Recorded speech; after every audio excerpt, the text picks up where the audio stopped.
ده او افغانستان کې د امن او د سوکالۍ لپاره او د طبي همکاري لپاره الحمدلله یو کردار ما ادا کړی دی او په ټول افغانستان کې کار کړی دی. ټول افغانستان کې ما چکر وهلی دی، ګرځېدلی یم.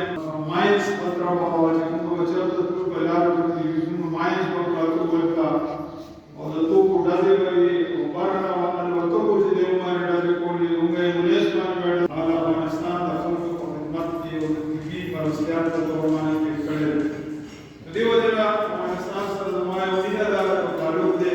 او دا ملګري چې راغلي دي دې سره موږ یو مینه ده او تعلق دی. الله تبارک وتعالی دې دا مینه او تعلق د دې طرف خلک دي د هغه طرف خلک دي دا الله برقرار ساتي او الله تبارک وتعالی دې موږ کوم ستونزې دي او موږ کوم ځوانان شهیدان شوي دي او دانګه افغانستان کې هر سمود په سنا صدا سي واقع کی نو دا یو ډیر به مشکل دی لونګه په دې منطقه کې چې دا یعنی یو لوی منطقه دا یو لوی علاقه ده پښتنو په دې کې امن چې دی هغه پکار دی او دا د هر چا خواهش دی، د هر یو افغانیم دا خواهش دی او هر یو پاکستانیم دا خواهش دی چې په دې منطقه کې امن راشي او سوکالي راشي